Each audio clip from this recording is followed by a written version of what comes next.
Good evening everyone. मेरा नाम आशु शर्मा है। मैं आप सभी का स्वागत करता हूं। आज हमारे पास में जो सीक्वेंस ऑफ सीरीज़ है लेक्चर का, उसमें ऑपरेटिंग सिस्टम के लेक्चर सीरीज़ के बारे में हम बात करेंगे। इसमें हम लोगों ने प्रीवियस जो सेशन देखा था वो FCFS को एग्जीक्यूट किया था, जिसे हम फर्स्ट कम फर्स्ट सर्व कहते हैं, जिसमें हमें अराइवल ऑर्डर दिया होता है प्रोसेसेस का, और उस अराइवल ऑर्डर के अकॉर्डिंग हम लोग गैंट चार्ट को क्रिएट करते हैं और फिर उसके बाद इसमें वेटिंग टाइम को कंप्यूट करते हैं, रिस्पॉन्स टाइम को कंप्यूट करते हैं, कंप्लीशन टाइम भी हमें फाइंड आउट हो जाता है। तो ये सारी चीज़ें हम लोग डिस्कस कर चुके थे प्रीवियस लेक्चर में। दूसरा, इसमें हमने सिग्निफिकेंस की बात की थी। जब हम मल्टी प्रोसेसर के ऊपर काम करते हैं तो एट ए टाइम हमारे पास में n नंबर ऑफ प्रोसेसेस होते हैं जिन्हें हमें एग्जीक्यूट करना होता है। तो उनको एग्जीक्यूट करने के लिए बेस्ट होता है कि हम उसको कोई एक शेड्यूलिंग एल्गोरिथम के थ्रू प्रेसिडेंस में उसको जो है एडजस्ट करते हैं, जिसकी वजह से हम आसानी से डिसाइड कर सकते हैं कि कौन सा प्रोसेस पहले जाके CPU में एग्जीक्यूशन करेगा। आपको जैसे मालूम होगा कि हमारे पास में रेडी क्यू होता है और हमारे पास में रनिंग क्यू होता है, या CPU जिसके पार्ट पे होता है, और हमारे पास में रेडी क्यू होता है जो कि रैम के अंदर होता है। तो हमेशा जब भी हम प्रिमिटिव या नॉन प्रिमिटिव एल्गोरिथम्स की बात करते हैं तो वहाँ पर हमारे पास में इस चीज़ का ध्यान रखना होता है कि हम किस टेक्निक का यूज़ कर रहे हैं। अगर हम प्रिमिटिव टेक्निक का यूज़ कर रहे हैं तो प्रोसेस अपने पूरे वर्क टाइम के दौरान according to the scheduling technique वो अपने रेडी क्यू में जाएगा और फिर से रनिंग क्यू में आएगा CPU में रन होने के लिए। लेकिन अगर हम नॉन प्रिमिटिव टेक्निक का यूज़ कर रहे हैं तो उसमें एक बार प्रोसेस अगर CPU में आ जाता है तो फिर वो अपना वर्क टाइम कंप्लीट करके ही एग्जिट होता है। तो ये कुछ चीज़ें थी जो हमने प्रीवियस लेक्चर में डिस्कस की थी। You may watch to that video also. आप वो वीडियो देख सकते हैं, जिससे FCFS का मैंने उसमें एक न्यूमेरिकल पार्ट भी सॉल्व करा। आज के सेशन में हमें SJF को समझना है, शॉर्टेस्ट ऑफ फर्स्ट को समझना है। तो इस शेड्यूलिंग टेक्निक को अगेन हम नॉन प्रिमिटिव टेक्निक के करस्पॉन्डिंग ही एज्यूम करते हैं, और इसमें जो वर्क टाइम होता है, एक बार अगर प्रोसेस इन होगा तो फिर वो अपना एग्जीक्यूशन कंप्लीट करके ही फिर एग्जिट करेगा CPU को। दूसरा, क्योंकि शॉर्टेस्ट ऑफ फर्स्ट है तो प्रायोरिटी स्पेस पे दी जाएगा कि कौन से प्रोसेस का जो वर्क टाइम है वो कितना कम है, और दूसरा इसमें अराइवल हमारे पास में रहेगा तो वो भी एक कंसीडरेशन रखा जाएगा। Let us see one another numerical which is based on SJF. I'm just sharing my screen and try to sort out that. So this is important. You have to just go through all these videos, क्योंकि वहाँ से आपकी जो algorithm understanding है वो काफ़ी कुछ buildup हो जाएगी। तो यहाँ पे हमारे पास में जो एग्जाम्पल मैं अभी इसमें कंसीडर करने जा रहा हूँ वो SJF का है, जिसे हम शॉर्टेस्ट जो फर्स्ट एल्गोरिथम बोलते हैं, और ये नॉन प्रिमिटिव एल्गोरिथम के पार्ट पे आती है। तो इसमें जो एग्जाम्पल हमारे पास है उसमें now we have number of processes, जिसमें हमारे पास P1, P2, P3, P4 processes है, और इन प्रोसेसेस की अराइवल टाइम दिया हुआ है और बर्स्ट टाइम। तो पहले मैं उसको नोट डाउन कर देता हूँ। We have P1, P2, P3, P4, ये प्रोसेस दिए हुए हैं। इसके बाद इनका अराइवल टाइम गिवन है क्वेश्चन में। तो अराइवल टाइम इसमें जो दिया हुआ है वो है 1214, that is with respect to each given process 1214. तो P1 का 1 है, 2, 1, इस तरह से अराइवल टाइम दिया हुआ है। And we have given first time also, जो कि CPU हैंडल करता है। तो फर्स्ट टाइम है वो है, फर्स्ट टाइम इसमें गिवन है 3, 4, 4। तो ये क्वेश्चन में आपको दिया होगा। देखिए, ये जो टॉपिक नहीं है आपकी यूनिवर्सिटी के पॉइंट ऑफ व्यू से और गेट एग्जाम के पॉइंट ऑफ व्यू से बहुत इंपॉर्टेंट है, और इसको आपको समझना ज़रूरी है। एक दो बार आप प्रैक्टिस करेंगे क्वेश्चंस की तो automatic it will be clear to you. तो यहाँ पर हमारे पास में ये क्वेश्चन में गिवन था। Now we first prepare Gantt chart. Important होता है। इसमें हम आसानी से बाकी के जितने भी कंप्यूटेशंस होते हैं वो आसानी से कर लेते हैं। तो अब देखिए, इसमें सबसे पहले हमें ये देखना है कि हमारे जो प्रोसेस है उनका अराइवल टाइम क्या है। यहाँ पे दो प्रोसेस ऐसे हैं जो वन अराइवल टाइम पर पहुँच रहे हैं। एक तो हमारा P1 प्रोसेस है, एक P3 प्रोसेस है। और P1 का जो वर्स्ट टाइम है वो 3 है, और जो P3 है उसका वर्स्ट टाइम 2 है। तो प्रायोरिटी तो हम P3 को ही देंगे क्योंकि इसका वर्स्ट टाइम 2 है। बट जब हम गैंट चार्ट बनाएंगे तो ऑब्वियस है, जब भी हम शुरू करते हैं तो ज़ीरो से शुरू करते हैं। तो यहाँ पर एक भी प्रोसेस ऐसा नहीं है जो 0 से 1 के बीच में कहीं पर कंसिडरेशन में लाया जा सके, कि क्वेश्चन में हमें 0 कहीं पर ऐसा दिया हुआ नहीं है। इट स्टार्ट्स फ्रॉम 1, तो अराइवल 1 से शुरू हो रहा है, तो 0 से 1 का जो टाइम ड्यूरेशन रहेगा उसमें आइडल CPU आइडल रहेगा। ठीक है, तो 0 से 1 इसमें जो CPU है वो आइडल रहेगा। इसमें आप लिख भी सकते हो, it's a condition for idle. CPU जो है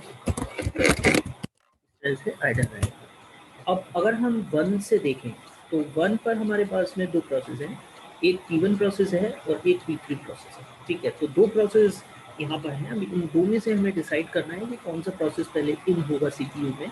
तो P1 का तो 3 है फर्स्ट टाइम, और P3 का 2 है। तो P3 को इन करेंगे, तो यहाँ पे हम P3 को इन करेंगे। अब क्योंकि ये 1 पे आया है और नॉन प्रिमिटिव एल्गोरिथम है, तो उसका वर्स्ट टाइम 2 है, तो ये 1 से 3 चलेगा। तो P3 जो है ये 3 तक चलेगा। ठीक है, तो इस तरीके से ये 1 to 3 चलेगा। अब इसके बाद में नेक्स्ट 1 भी अराइवल था, बट क्योंकि वर्स्ट टाइम इसका ज़्यादा था इसलिए हम इसको सेकेंडरी कंसीडर करेंगे। तो ये 3 to 6 चलेगा। तो नेक्स्ट जो हमारा P1 चलेगा तो 3 to 6 चलेगा। ठीक है, इस तरीके। अब इसके बाद में हमारे पास में दो प्रोसेस कंप्लीट हो जाते हैं, P1 और P3। नेक्स्ट हमारे पास में P2 और P4 रह जाता है। तो P2 और P4 में आप देखिए, यहाँ पे दोनों का जो वर्स्ट टाइम है वो 4 है। बट अगर हम अराइवल की बात करें तो P2 2 पे आ रहा है और P4 जो है वो 4 पे आ रहा है। तो यहाँ पे हम P2 को प्रायोरिटी देंगे। एक बात आप लोग ध्यान रखिएगा, अगर ऐसा हो जाएगा क्वेश्चन में कि आपके जो वर्स्ट टाइम है वो इक्वल है, आप उसमें अराइवल देख लीजिए पहले कौन अराइव कर रहा है। अगर अराइवल भी आपको लगता है सेम है तो आप उसमें प्रोसेस के आईडी से भी डिसाइड कर सकते हैं, P1 P2 P3 इस ऑर्डर में भी आप उसको। उस केस में जिसमें आपका वर्स्ट टाइम और अराइवल टाइम दोनों ही इक्वल हो जाते हैं, तो आप प्रोसेस की सबस्क्रिप्ट वैल्यू से भी डिसाइड कर सकते हैं। तो यहाँ पे 6 है, और क्योंकि फर्स्ट टाइम इसका 4 है P2 का, तो ये 6 to 10 चलेगा। और अब हमारे पास एक ही प्रोसेस बचता है P4। तो P4 को हम यहाँ पे 4 वर्स्ट टाइम के लिए रन कर देंगे, तो ये 14 है। तो ये हमारा जो गैंट चार्ट है वो हमारा इस तरीके से लुक लाइक होगा, जिसमें 0 से 1 CPU की आइडल स्टेट होगी। ठीक है, CPU 0 से 1 आइडल होगा, और उसके बाद में P3 प्रोसेस पहले आएगा जो कि 1 से 3 चलेगा, 2 इसका वर्स्ट टाइम है। उसके बाद में हमारा P1 है, P1 के बाद में हमारा यहाँ पे 6 तक ये रन करना है, इसका 3 वर्स्ट टाइम है। फिर P2 जो है वो 6 to 10 है, इसका वर्स्ट टाइम 4 है। और फिर P4 है, इसका वर्स्ट टाइम 10 to 14 जो 4 है, तो ये 10 से 14 मिली सेकेंड अज्यूम कर लीजिए ये रन करेगा। तो ये गैंट चार्ट हमारा कंप्लीट हो गया। इसमें अब हमें इसकी मदद से कुछ कंप्यूटेशंस करने हैं, जिसमें कंप्लीशन टाइम अगर हम बात करें तो कंप्लीशन टाइम हमारा किस प्रोसेस का कितना है वो देख लेते हैं। सबसे पहले P1 का। P1 का कंप्लीशन टाइम हमें यहाँ पे देखना होगा, राइट हैंड साइड पे P1 किधर आया है। तो आप देख रहे हैं कि P1 यहाँ पे आया है। ठीक है, 3 to 6 रन किया है, तो P1 का जो कंप्लीशन टाइम होगा वो 6 होगा। ठीक है, इसी तरह से नेक्स्ट हमारा P2 का जो कंप्लीशन टाइम होगा वो हमारा होगा 10। यहाँ पे देखिए राइट हैंड साइड पे देखते हैं, यहाँ पर नॉन प्रिमिटिव है तो एक ही बार में जो एग्जीक्यूशन है वो कंप्लीट हो रहा है। प्रिमिटिव्स में ऐसा होगा कि आपको स्प्लिट हो के प्रोसेस CPU में पहुँचेंगे अपने पूरे एग्जीक्यूशन को कंप्लीट करने के लिए। उस टाइम ड्यूरेशन को स्प्लिट हो के पहुँचेंगे, तो वहाँ पे आपको राइट मोस्ट साइड देखना है कि जहाँ पे कंप्लीशन इसका हो रहा है एग्जीक्यूशन। तो इस तरह से P2 का जो है वो हमारा 10 आ गया कंप्लीशन टाइम, ठीक है।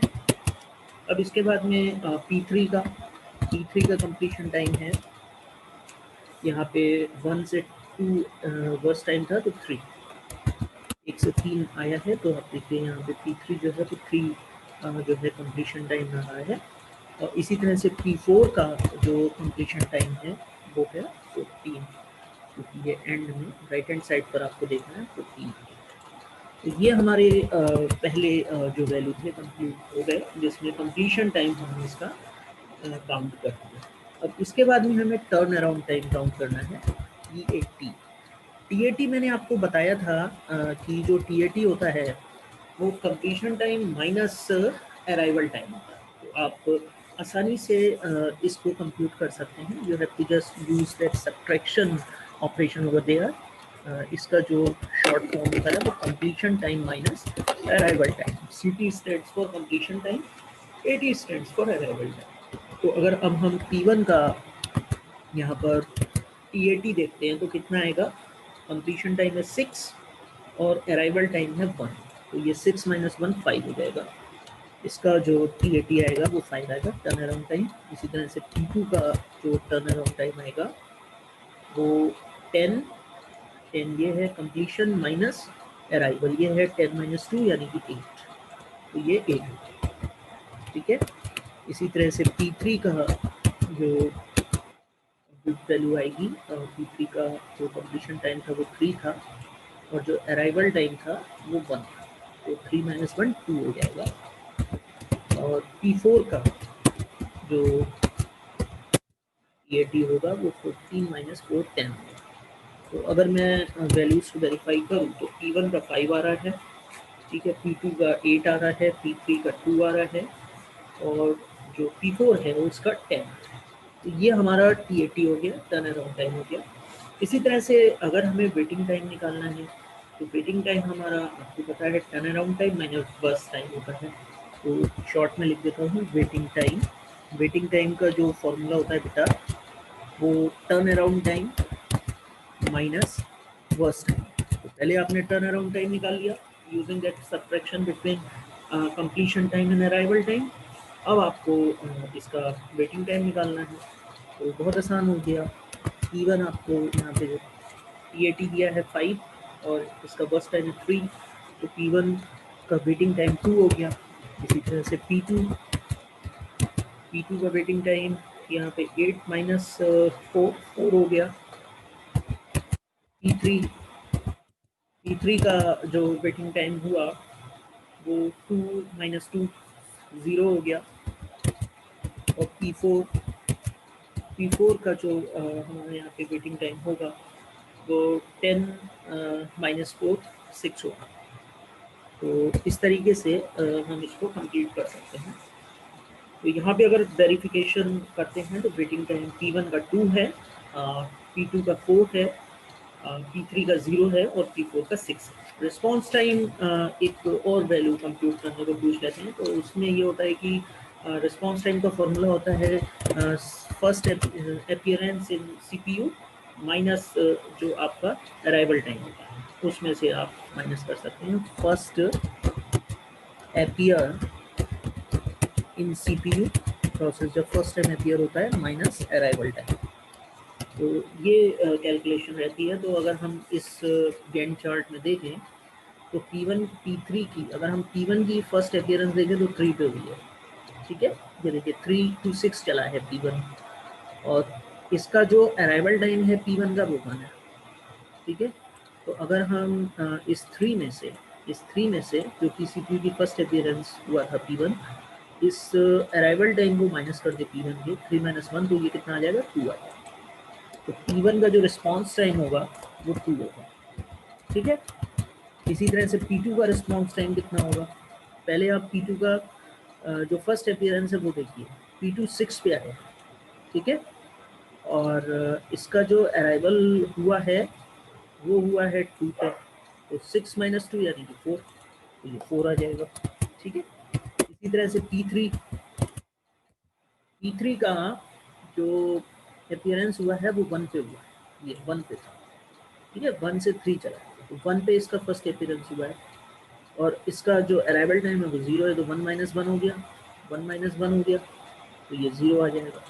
ठीक है, इसी तरह से P4, तो P4 का अपीयरेंस हुआ है 10 पे, ये CPU में फर्स्ट टाइम, और इसका जो अराइवल टाइम है वो है 4, तो 10 - 4, तो ये कितना हो जाएगा, 6 हो जाएगा। तो आप एक चीज़ देखिए कि यहाँ पे जो रिस्पॉन्स टाइम आ रहा है, जो हमारा है, जिसमें 2406 respectively P1, P2, P3, P4, वो हमारा इसके इक्वल आ रहा है, जो हमारा वेटिंग टाइम है। तो नॉन प्रिवेंटिव में ये चीज़ होती है, जो वेटिंग टाइम है और जो रिस्पॉन्स टाइम है वो इक्वल होता है।